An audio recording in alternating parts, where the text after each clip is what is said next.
Dear students, today now discuss about the new lesson in geography part, chapter 5, Indian Forest Resources, ಭಾರತದ ಅರಣ್ಯ ಸಂಪನ್ಮೂಲಗಳು.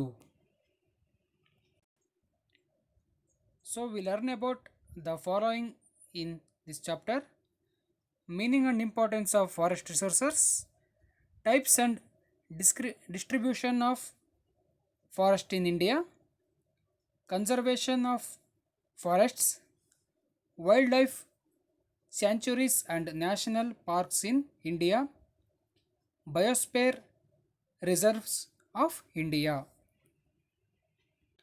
First, meaning and importance of forests. A large area of land covered with trees and undergrowth is called forests. So, forests means a large area of land covered with trees and undergrowth in called forests. ಅಂದರೆ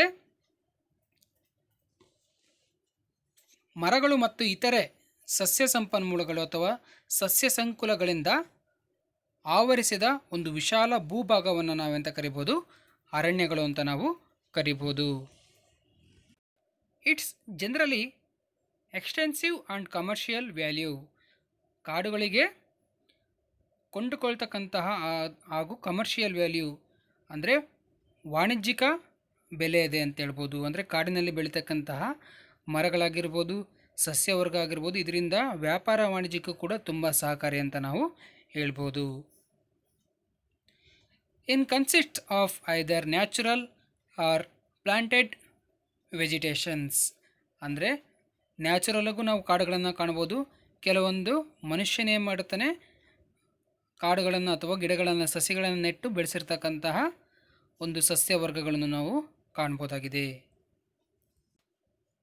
provide industrial raw materials. So importance of forests. First one, provide industrial raw materials. ಅಂದರೆ ಕೃಷಿ ಕೈಗಾರಿಕೆಗಳಿಗೆ raw materials ಕಚ್ಚಾ ವಸ್ತುವನ್ನು ಇದು ಕಾಡು ಮಾಡುತ್ತೆ, ಪೂರೈಕೆ ಮಾಡುತ್ತೆ. Next, employment opportunities for the people. ಅಂದರೆ ಕಾಡುಗಳಿಂದ ಏನಾಗುತ್ತೆ, ಉದ್ಯೋಗಾವಕಾಶಗಳು ಕೂಡ ಏನಾಗುತ್ತೆ ವ್ಯಕ್ತಿಗಳಿಗೆ ಸಿಗುತ್ತೆ. ಅಂದರೆ ವ್ಯವಸಾಯ ಆಗಿರ್ಬೋದು, ಕಾಡಿನಲ್ಲಿ ಬೆಳೀತಕ್ಕಂತಹ ಮರಗಳನ್ನು ಕಡಿದುಬಿಟ್ಟು ಅದನ್ನು ಕೆಲವೊಮ್ಮೆ ಮಾರಾಟ ಮಾಡ್ತಕ್ಕಂಥ ಈ ರೀತಿ ಉಪಯೋಗವನ್ನು ಕಾಣ್ಬೋದು. Next, preserves the physical features. ಅಂದರೆ ಭೂಮಿಯ ಮೇಲ್ಮೈ ಲಕ್ಷಣವನ್ನು ಏನು ಮಾಡುತ್ತೆ, ಕಾಡು ಏನು ಮಾಡುತ್ತೆ, ಸಂರಕ್ಷಣೆ ಮಾಡುತ್ತೆ. Check soil erosion, control floods. ಅಂದರೆ ಮಣ್ಣಿನ ಸವಕಳಿ ಆಗಿರ್ಬೋದು, ಈ ರೀತಿ ಪ್ರವಾಹ, ನೀರಿನ ಒಂದು ಹರಿವು, ಪ್ರವಾಹ, ಈ ರೀತಿಯ ಒಂದು ಕಾಡಿನಲ್ಲಿ ಆಗ್ತಕ್ಕಂತಹ ತೊಂದರೆಗಳನ್ನು ಏನು ಮಾಡುತ್ತೆ, ಮಣ್ಣಿನ ಸವಕಳಿ, ಈ ರೀತಿಯ ಕೆಲವೊಂದು ಭೌಗೋಳಿಕ ಸಮಸ್ಯೆಗಳಿಂದ ಏನು ಮಾಡುತ್ತೆ, ಕಾಡು ಏನು ಮಾಡುತ್ತೆ, ಅದನ್ನು ತಡೆಗಟ್ಟುತ್ತೆ, ರಕ್ಷಣೆ ನೀಡುತ್ತೆ ಅಂತ ನಾವು ಹೇಳ್ಬೋದು. Prevent desertification. ಅಂದರೆ ಮರುಭೂಮೀಕರಣವನ್ನು ಏನು ಮಾಡುತ್ತೆ, ಇದು ತಡೆಗಟ್ಟುತ್ತೆ ಕಾಡು. Help to improve soil fertility. ಮಣ್ಣಿನ ಫಲವತ್ತತೆಯನ್ನು ಏನು ಮಾಡುತ್ತೆ, ಮಣ್ಣಿನ ಫಲವತ್ತತೆಯನ್ನು ಫಾರೆಸ್ಟ್ ಏನು ಮಾಡುತ್ತೆ, ಹೆಚ್ಚುತ್ತೆ ಅಂತ ನಾವು ಹೇಳ್ಬೋದು. ಇದು ಹೆಚ್ಚೋದಕ್ಕೆ ಸಹಕಾರಿಯಾಗಿದೆ ಅಂತ ನಾವು ಹೇಳ್ಬೋದು.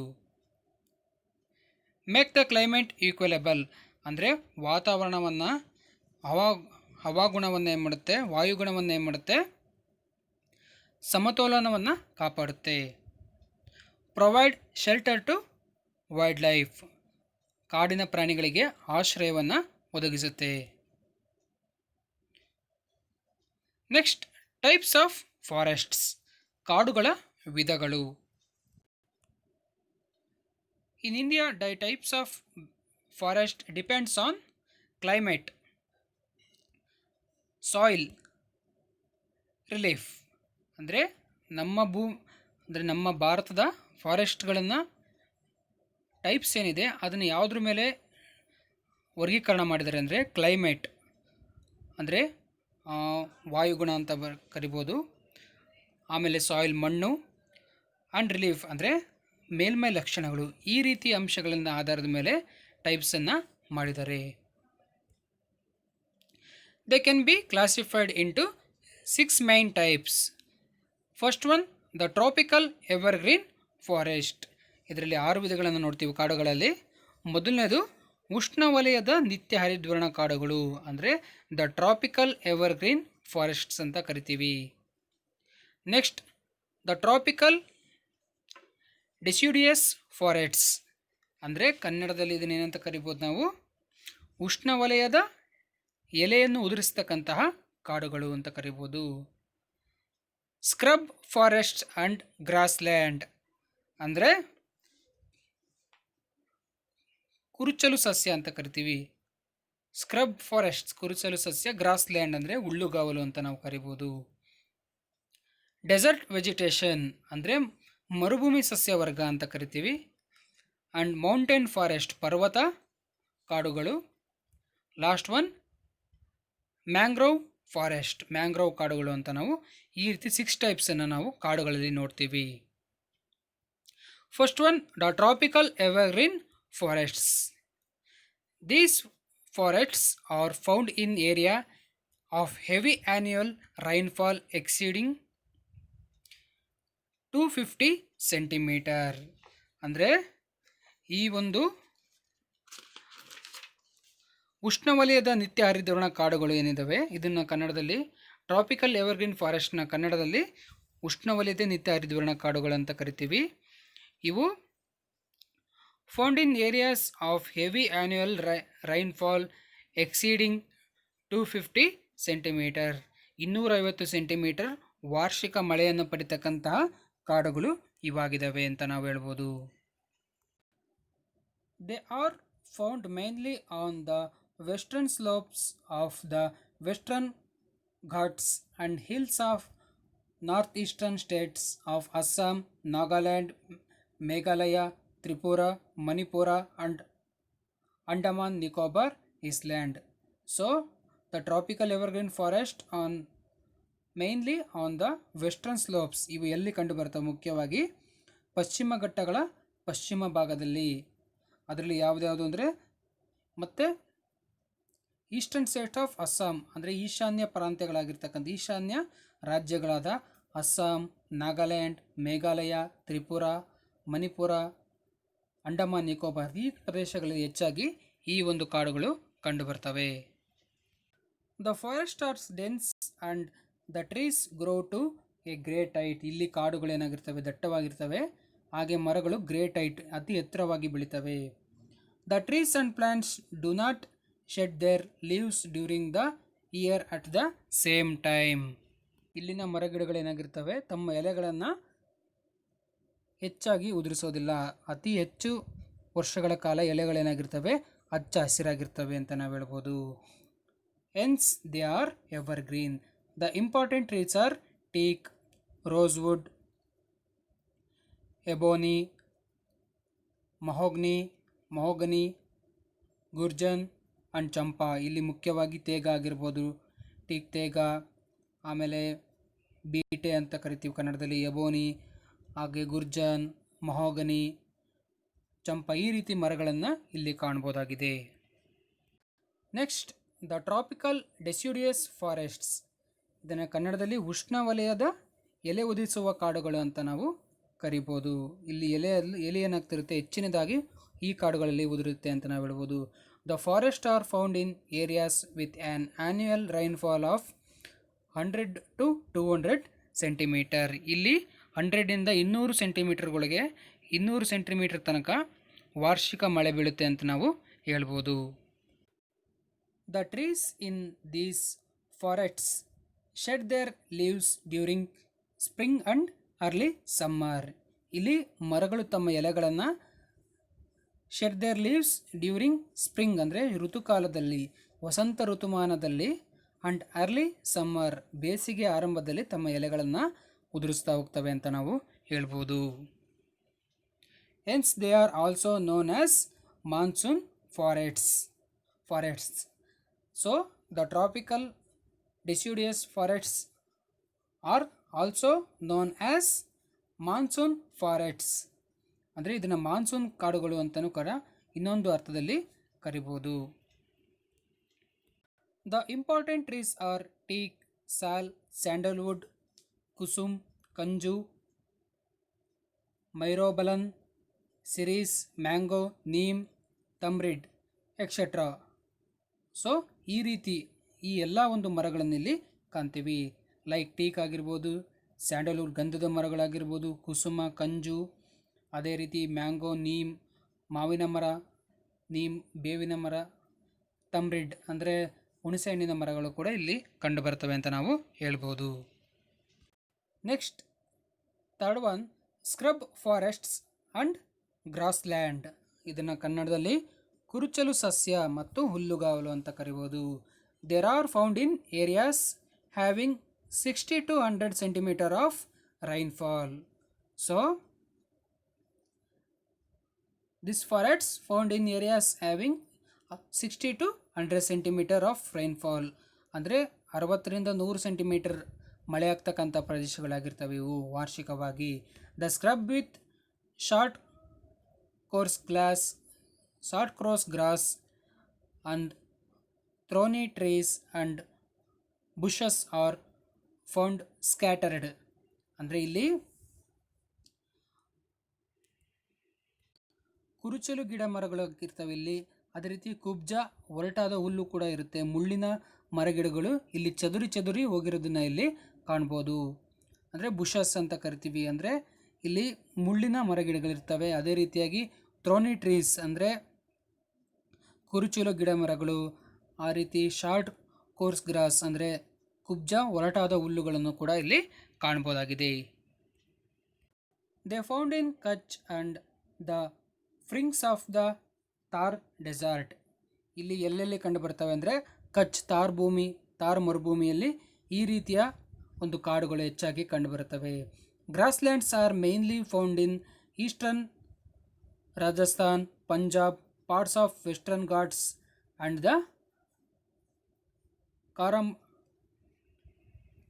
ಕಾರ್ಡಮೋಮ್ ಹಿಲ್ಸ್. ಮತ್ತು ಮುಖ್ಯವಾಗಿ ಎಲ್ಲೆಲ್ಲಿ ಅಂದರೆ ಹುಲ್ಲುಗಾವಲು ಪ್ರದೇಶಗಳಲ್ಲಿ ಅಂದರೆ ರಾಜಸ್ಥಾನದ ಪೂರ್ವ ಭಾಗದಲ್ಲಿ ಆಗಿರ್ಬೋದು, ಪಂಜಾಬು ಆ್ಯಂಡ್ ವೆಸ್ಟರ್ನ್ ಘಾಟ್ಸ್ ಅಂದರೆ ಪಶ್ಚಿಮ ಘಟ್ಟಗಳಲ್ಲಿ, ಇದೇ ರೀತಿ ಕಾರ್ಡಮಮ್ ಬೆಟ್ಟಗಳಲ್ಲಿ ಕೂಡ ಇಂತಹ ಕಾಡುಗಳು ಕಂಡುಬರ್ತವೆ. ನೆಕ್ಸ್ಟ್ ಡೆಸರ್ಟ್ ವೆಜಿಟೇಷನ್, ಮರುಭೂಮಿ ಸಸ್ಯವರ್ಗ ಅಂತ ಇದನ್ನು ಕರಿತೀವಿ. There are found in areas with annual rainfall of 10 to 50 centimeter. So desert vegetation forests are found in areas with annual rainfall of 10 to 50 centimeter. ಇಲ್ಲಿ ಈ ರೀತಿಯ ಒಂದು ಕಾಡುಗಳಲ್ಲಿ, ಡೆಸರ್ಟ್ ವೆಜಿಟೇಷನ್ ಕಾಡುಗಳಲ್ಲಿ ಇಲ್ಲಿ ಮಳೆಯ ಪ್ರಮಾಣ ಎಷ್ಟಿರುತ್ತೆ ಅಂದರೆ ವಾರ್ಷಿಕವಾಗಿ 10ರಿಂದ 50 ಸೆಂಟಿಮೀಟರ್ ಮಾತ್ರ ಇರುತ್ತೆ. The Thar desert including parts of Punjab, Haryana, Rajasthan and Deccan Plateau. ಅಂದರೆ ಇದರಲ್ಲಿ ಎಲ್ಲೆಲ್ಲಿ ಕಾಡುಗಳು ಕಂಡು ಬರ್ತವೆ ಅಂದರೆ ರಾಜಸ್ಥಾನ, ಪಂಜಾಬು ಮತ್ತು ಹರಿಯಾಣದ ಕೆಲವೊಂದು ಭಾಗಗಳು, ಹಾಗೆ ಡೆಕ್ಕನ್ ಪ್ಲಾಟಿಯೋ ಅಂದರೆ ದಕ್ಷಿಣ ಅಥವಾ ದಕ್ಕನ್ ಪ್ರಸ್ಥಭೂಮಿಗಳು ಕೂಡ ಇಲ್ಲಿ ಈ ಒಂದು ಕಾಡುಗಳಲ್ಲಿ ಕಂಡು ಬರ್ತವೆ ಅಂತ ಹೇಳ್ಬೋದು. An account of scanty rainfall vegetation consists of scattered trees and thorny bushes. So ಇಲ್ಲಿ ಏನಾಗುತ್ತೆ, ಮಳೆಯ ಕೊರತೆಯಿಂದಾಗಿ ಈ ಭಾಗಗಳಲ್ಲಿ ಕೆಲವೊಂದು ಕಡೆ ಅಲ್ಲಲ್ಲಿ ಚದುರಿದ ಮರಗಳು ಕಂಡುಬರುತ್ತೆ. ಅದೇ ರೀತಿ ಥೋರ್ನಿ ಬುಷಸ್ ಅಂದರೆ ಮರಗಳು ಏನಾಗಿರ್ತವೆ, ಮುಳ್ಳಿನ ಗಿಡಗಂಟೆಗಳ ಥರ ಇಲ್ಲಿ ಬೆಳ್ಕೊಳ್ಳೋದನ್ನು ನಾವು ನೋಡ್ಬೋದು. ಏನಾಗುತ್ತೆ ಅಂದರೆ ಇಲ್ಲಿ ಮಳೆಯ ಕೊರತೆ ಇರೋದ್ರಿಂದ. So jhand, kair, kolko, babul, cacti and khejra trees are found here. So these trees are important trees of desert vegetation. Next, mountain forests. The trees and plants which grow on slopes of the mountain are called mountain forests.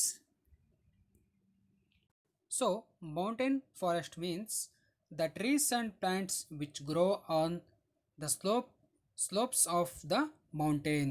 ಅಂದರೆ ಪರ್ವತಗಳ ಇಳಿಜಾರುಗಳಲ್ಲಿ ಬೆಳೆದಿರ್ತಕ್ಕಂತಹ ಸಸ್ಯ ಮತ್ತು ಮರಗಳನ್ನು ನಾವೆಂತ ಕರಿಬೋದು, ಪರ್ವತ ಕಾಡುಗಳು ಅಂತ ಕರಿಬೋದು.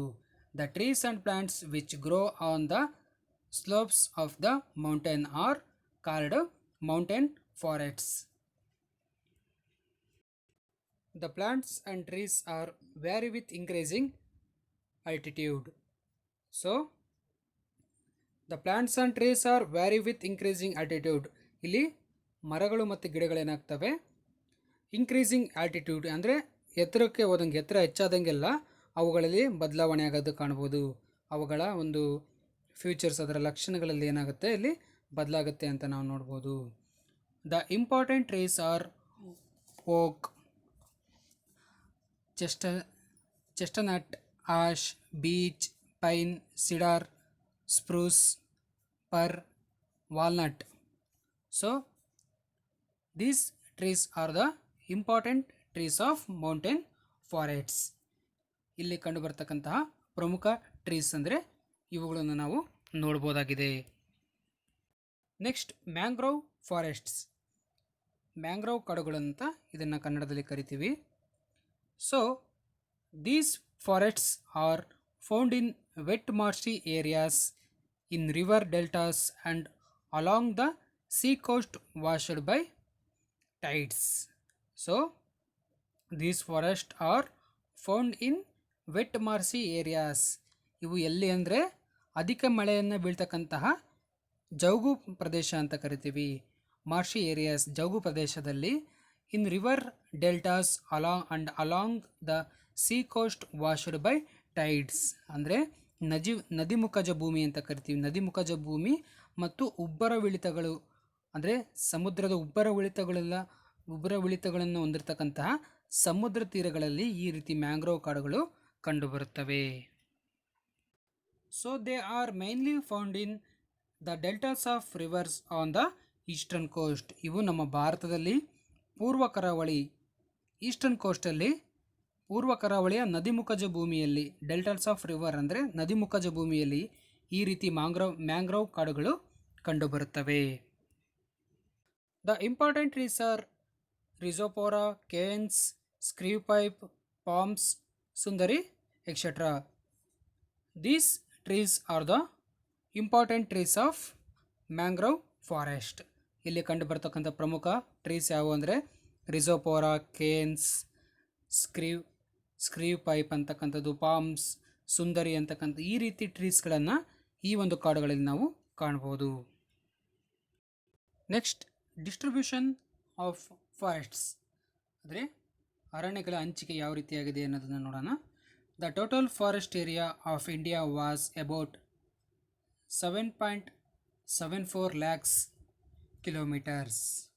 ಅಂದರೆ ಭಾರತದಲ್ಲಿ ಇರ್ತಕ್ಕಂಥ ಒಟ್ಟು ಅರಣ್ಯದ ವಿಸ್ತೀರ್ಣ ಎಷ್ಟಿದೆ ಅಂದರೆ 7,74,00,000 ಚದರ ಕಿಲೋಮೀಟರ್ ಇದೆ ಅಂತ ನಾವು ಹೇಳ್ಬೋದು. It accountant for about 23.6% of the total geographical area of the country. ಇದು ಒಟ್ಟು ನಮ್ಮ ಭಾರತದ ಒಟ್ಟು ಭೌಗೋಳಿಕ ವಿಸ್ತೀರ್ಣದಲ್ಲಿ 23.6% ಇದೆ ಅಂತ ನಾವು ನೋಡ್ಬೋದಾಗಿದೆ. So nearly 60% of the forest area of the country is in the Himalayas and peninsular hills and 20% is in the northern plains. ಅಂದರೆ ನಮ್ಮ ದೇಶದ ಒಟ್ಟು ಅರಣ್ಯದಲ್ಲಿ 60% ಏನಿದೆ ಇದು ಹಿಮಾಲಯ ಮತ್ತು ಪರ್ಯಾಯ ಪ್ರಸ್ಥಭೂಮಿ ಬೆಟ್ಟಗಳಲ್ಲಿ ಕಂಡುಬರುತ್ತೆ. ಪೆನಿನ್ಸುಲರ್ ಹಿಲ್ಸ್ ಅಂತ ಅದನ್ನು ಕರಿತೀವಿ. ಹಾಗೆ 20% ಎಷ್ಟಿದೆ, 20% ಉತ್ತರದ ಮೈದಾನಗಳಲ್ಲಿ ಕಂಡುಬರುತ್ತೆ ಅಂತ ನಾವು ಹೇಳ್ಬೋದು. 20% in the northern plains. Among the States, Madhya Pradesh has the largest area under the forests. ಇಲ್ಲಿ ಮುಖ್ಯವಾಗಿ ನೋಡಬೇಕಾಗಿರೋ ವಿಷಯ ಯಾವುದು ಅಂದರೆ ಮಧ್ಯಪ್ರದೇಶ ಅತ್ಯಂತ ನಮ್ಮ ಭಾರತದಲ್ಲಿ ವಿಶಾಲವಾದ ಅರಣ್ಯ ಪ್ರದೇಶವನ್ನು ಹೊಂದಿರತಕ್ಕಂಥದ್ದು. Goa has the least in India, ಅಂದರೆ ಅತ್ಯಂತ ಕಡಿಮೆ ಅರಣ್ಯ ಪ್ರದೇಶವನ್ನು ಹೊಂದಿರತಕ್ಕಂಥದ್ದು ಎಲ್ಲಿ ಅಂದರೆ ಗೋವಾದಲ್ಲಿ ನಾವು ನೋಡ್ಬೋದಾಗಿದೆ. ನೆಕ್ಸ್ಟ್, ಕನ್ಸರ್ವೇಷನ್ ಆಫ್ ಫಾರೆಸ್ಟ್ಸ್ ಅಂದರೆ ಅರಣ್ಯಗಳನ್ನು ಸಂರಕ್ಷಣೆ ಮಾಡ್ತಕ್ಕಂಥದ್ದು. The prevention of destruction over exploitation of forests and its management is called conservation of forests. So the prevention of destruction over exploitation of forests and its management is called conservation of forests. ಅಂದರೆ ಅರಣ್ಯ ನಾಶ ಮತ್ತು ಮಿತಿಮೀರಿದ ಅರಣ್ಯ ಸಂಪತ್ತಿನ ಸಮಗ್ರ ನಿಯಂತ್ರಣ ಹಾಗೂ ಅರಣ್ಯದ ನಿರ್ವಹಣೆಯ ಒಂದು ಪ್ರಕ್ರಿಯೆಯನ್ನು ನಾವೆಂತ ಕರಿಬೋದು, ಅರಣ್ಯ ಸಂರಕ್ಷಣೆ ಅಥವಾ ಕನ್ಸರ್ವೇಷನ್ ಆಫ್ ಫಾರೆಸ್ಟ್ ಅಂತ ನಾವು ಹೇಳ್ಬೋದು. Next, measures for the conservation of forest in India ಅಂದರೆ ನಮ್ಮ ಭಾರತದಲ್ಲಿ ಅರಣ್ಯ ಸಂರಕ್ಷಣೆ ಮಾಡೋದಕ್ಕೆ ಏನೇನು ಕ್ರಮಗಳನ್ನು ಕೈಗೊಳ್ಳಬೇಕು ಅನ್ನೋದ್ರ ಬಗ್ಗೆ ನೋಡ್ತಾ ಹೋಗೋಣ. ಸೊ ಕಂಟ್ರೋಲ್ ಫಾರೆಸ್ಟೇಷನ್ ಅಂದರೆ ಅರಣ್ಯ ನಾಶವನ್ನು ನಿಯಂತ್ರಣ ಮಾಡ್ತಕ್ಕಂಥದ್ದು. ಆ್ಯಂಡ್ ರಿಸ್ಟ್ರಿಕ್ಷನ್ ಆನ್ ಗ್ರೇಜಿಂಗ್ ಅಂದರೆ ಮಿತಿಮೀರಿ ಮೇಯಿಸ್ತಕ್ಕಂಥದ್ದನ್ನು, ಹಸುಗಳನ್ನು ಅಲ್ಲಿ ಮೇಯಿಸ್ತಕ್ಕಂಥದ್ದನ್ನು ತಡೆಗಟ್ಟತಕ್ಕಂಥದ್ದು. Next, control the forest fires ಅಂದರೆ ಕಾಡುಗಿಚ್ಚನ್ನು ನಿಯಂತ್ರಣ ಮಾಡ್ತಕ್ಕಂಥದ್ದು. Prevention of encroachment of on forest ಅಂದರೆ ಇಲ್ಲಿ ಮರಗಳ ಒಂದು ಅರಣ್ಯದ ಅತಿಕ್ರಮಣವನ್ನು ತಡೆಯತಕ್ಕಂಥದ್ದು. Control of forest insects and diseases ಅಂದರೆ ಅರಣ್ಯಗಳಲ್ಲಿರ್ತಕ್ಕಂಥ ಕೀಟ ಮತ್ತು ರೋಗಗಳನ್ನು ನಿಯಂತ್ರಣ ಮಾಡ್ತಕ್ಕಂಥದ್ದು. Controlling illegal cutting of trees ಅಂದರೆ ಅಕ್ರಮವಾಗಿ ಮರಗಳನ್ನು ಕಟ್ ಮಾಡ್ತಕ್ಕಂಥದ್ದು, ಅದನ್ನು ಕಡಿತಕ್ಕಂಥದ್ದನ್ನು ನಿಯಂತ್ರಣ ಮಾಡ್ತಕ್ಕಂಥದ್ದು. ಸೈಂಟಿಫಿಕ್ ಕಟ್ಟಿಂಗ್ ಆಫ್ ಟ್ರೀಸ್ ವೈಜ್ಞಾನಿಕವಾಗಿ ಮರಗಳನ್ನು ಕಡಿಬೇಕು, ಈ ರೀತಿಯನ್ನು ಇದು ಒಂದು ಮುಖ್ಯವಾದ ವಿಧಾನ ಅಂತ ಹೇಳ್ಬೋದು. ಲೆಜಿಸ್ಲೇಷನ್ ಟು ಚೆಕ್ ಡಿಫಾರೆಸ್ಟೇಷನ್ ಅಂದರೆ ಅರಣ್ಯ ನಾಶ ನಿಯಂತ್ರಣ ಕಾಯ್ದೆಯನ್ನು ಇಲ್ಲಿ ಜಾರಿಗೆ ತರ್ತಕ್ಕಂಥದ್ದು. ಈ ರೀತಿ ಕ್ರಮಗಳನ್ನು ಅನುಸರಣೆ ಮಾಡೋ ಮುಖಾಂತರವಾಗಿ ನಾವು ಅರಣ್ಯವನ್ನು ಸಂರಕ್ಷಣೆ ಮಾಡ್ಬೋದು ಅಂತ ನಾವು ಹೇಳ್ಬೋದು. ನೆಕ್ಸ್ಟ್, ವೈಲ್ಡ್ ಲೈಫ್ ಸ್ಯಾಂಚುಯರೀಸ್ ಅಂದರೆ ವನ್ಯಜೀವಿಧಾಮಗಳು ಅಂತ ಕರೀಬೋದು. Wildlife sanctuary refers to a place meant for providing protection to wildlife ಅಂದರೆ ವನ್ಯಜೀವಿಗಳಿಗೆ ರಕ್ಷಣೆ ನೀಡ್ತಕ್ಕಂತಹ ಸ್ಥಳಗಳನ್ನು ನಾವೆಂತ ಕರಿಬೋದು, ವನ್ಯಜೀವಿ ಧಾಮಗಳು ಅಂತ ನಾವು ಕರಿಬೋದು. There are about 523 wild life sanctuaries in India. ನಮ್ಮ ಭಾರತದಲ್ಲಿ 523 ವನ್ಯಜೀವಿ ಧಾಮಗಳನ್ನು ಇರೋದನ್ನು ನಾವು ನೋಡ್ಬೋದು. ಅದರ ಮುಖ್ಯವಾಗಿ ಅಣ್ಣಾಮಲೈ, ಮಧುಮಲೈ, ದಾಂಡೇಲಿ, ಭಾದ್ರಾ, ತಲಕಾವೇರಿ, BR ಹಿಲ್ಸ್, ಪೆರಿಯಾರ್, ನಾಗಾರ್ಜುನ ಸಾಗರ್, ಭರತ್ಪುರ್, ರತಂಬೋರ್, ಮಾನಸ್, ಈ ರೀತಿ ಹಲವಾರು ಮುಖ್ಯವಾಗಿರ್ತಕ್ಕಂತಹ ವನ್ಯಜೀವಿ ಧಾಮಗಳನ್ನು ನಾವು ನೋಡ್ಬೋದು. ನೆಕ್ಸ್ಟ್, ನ್ಯಾಷನಲ್ ಪಾರ್ಕ್ಸ್, ಇದನ್ನು ಕನ್ನಡದಲ್ಲಿ ರಾಷ್ಟ್ರೀಯ ಉದ್ಯಾನಗಳು ಅಂತ ಕರಿಬೋದು. An extensive area which is specially protected to preserve its natural beauty, wild life and forests for public recreation and scientific interests is called national parks. So ಇದನ್ನು ಸಾರ್ವಜನಿಕ ಪ್ರಯಾಣಕ್ಕೋಸ್ಕರ, ವಿಹಾರಕ್ಕಾಗಿ ಮತ್ತು ವೈಜ್ಞಾನಿಕ ಹಿತದೃಷ್ಟಿಯಿಂದ ನೈಸರ್ಗಿಕ ಸೌಂದರ್ಯವನ್ನು, ಅದೇ ರೀತಿ ಸಸ್ಯ ಮತ್ತು ಪ್ರಾಣಿಗಳ ಸಂಕುಲಗಳ ಸಂರಕ್ಷಣೆಗಾಗಿ ವಿಶೇಷವಾಗಿ ನಾವು ರಕ್ಷಣೆ ನೀಡ್ತಕ್ಕಂತಹ ವಿಶಾಲ ಪ್ರದೇಶವನ್ನು ರಾಷ್ಟ್ರೀಯ ಉದ್ಯಾನ ಅಂತ ನಾವು ಕರಿಬೋದಾಗಿದೆ. They are 99 national parks in India. ನಮ್ಮ ಭಾರತದಲ್ಲಿ 99 ರಾಷ್ಟ್ರೀಯ ಉದ್ಯಾನಗಳಿವೆ.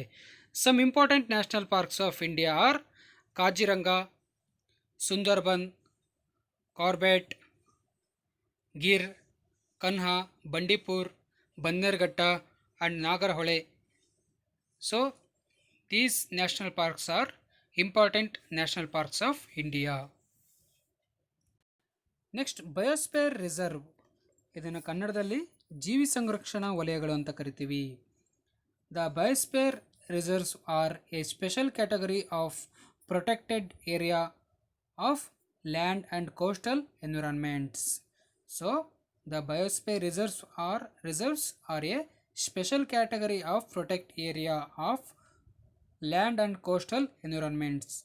ಅಂದರೆ ಸಂರಕ್ಷಣೆ ಮಾಡಲ್ಪಟ್ಟಿರ್ತಕ್ಕಂತಹ ಭೂ ಪ್ರದೇಶಗಳ ವಿಶೇಷವಾದ ಒಂದು ಭಾಗ ಅಥವಾ ಒಂದು ಕರಾವಳಿಯ ಪರಿಸರವನ್ನು ಜೀವಿ ಸಂರಕ್ಷಣಾ ವಲಯ ಅಂತ ನಾವು ಕರಿಬೋದಾಗಿದೆ. The main objectives of biosphere reserves are conservation, research, education and local involvement. ಇಲ್ಲಿ ಮುಖ್ಯ ಇದರ ಉದ್ದೇಶಗಳೇನಪ್ಪ ಅಂದರೆ ಈ ಒಂದು ಬಯೋಸ್ಫಿಯರ್ ರಿಸರ್ವ್ನ ಫಸ್ಟ್ ಒನ್ ಕನ್ಸರ್ವೇಷನ್ ಅಂದರೆ ಜೀವಿಗಳ ಸಂರಕ್ಷಣೆ ಮಾಡ್ತಕ್ಕಂಥದ್ದು, ರಿಸರ್ಚ್ ಅಂದರೆ ಸಂಶೋಧನೆಯನ್ನು ಮಾಡ್ತಕ್ಕಂಥದ್ದು, ಶಿಕ್ಷಣ ಮತ್ತು ಸ್ಥಳೀಯರನ್ನು ಲೋಕಲ್ ಇನ್ವಾಲ್ವ್ಮೆಂಟ್ ಅಂದರೆ ಸ್ಥಳೀಯರನ್ನು ಇದರಲ್ಲಿ ಭಾಗಿಯಾಗಿ ಮಾಡ್ತಕ್ಕಂಥದ್ದು. ಅದನ್ನು ಇದರಲ್ಲಿ ಈ ಜೀವಿ ಸಂರಕ್ಷಣೆಗೆ ಸ್ಥಳೀಯರನ್ನು ಕೂಡ ಭಾಗಿಯಾಗೋ ರೀತಿ ಮಾಡ್ತಕ್ಕಂಥದ್ದು. ಇದು ಇದರ ಒಂದು ಮುಖ್ಯ ಉದ್ದೇಶ ಅಂತ ನಾವು ಹೇಳ್ಬೋದು. In India they are 18 biosphere reserves have been identified. ನಮ್ಮ ಭಾರತದಲ್ಲಿ 18 ಜೀವಿ ಸಂರಕ್ಷಣಾ ವಲಯಗಳನ್ನು ನೋಡ್ಬೋದು. They are Nilgiri, Nanda Devi, Nokrek, Manas, great Nicobar, ಮನ್ನಾರ್ಕಾರಿ ಅಥವಾ ಗಲ್ಫ್ ಮನ್ನಾರ್ ಅಂತ ಕರಿಬೋದು, ಸುಂದರ್ಬನ್, ಹಾಗೆ ಸಿಮಿಲಿ, ಪಾಲ್. ಈ ರೀತಿ ಮುಖ್ಯವಾಗಿ ಇನ್ನೂ ಹಲವಾರು ಬಯೋಸ್ಫಿಯರ್, ಒಟ್ಟಾರೆಯಾಗಿ 18 ಬಯೋಸ್ಫಿಯರ್ ರಿಸರ್ವ್ಸ್ಗಳನ್ನು ನಾವು ನಮ್ಮ ಇಂಡಿಯಾದಲ್ಲಿ ನೋಡ್ಬೋದು ಅಂತ ನಾವು ಹೇಳ್ಬೋದು. Dear students, today now discussed about the meaning and importance of the forest resources and types and distribution of forest in India and conservation of forests and biosphere reserves of India. So dear students, now this chapter is completed. Okay, write down the homework. 3 questions. What is meant by forests? And second question, name the national parks of Karnataka. Third question, mention the main objectives of biosphere reserves. Okay dear students, thank you.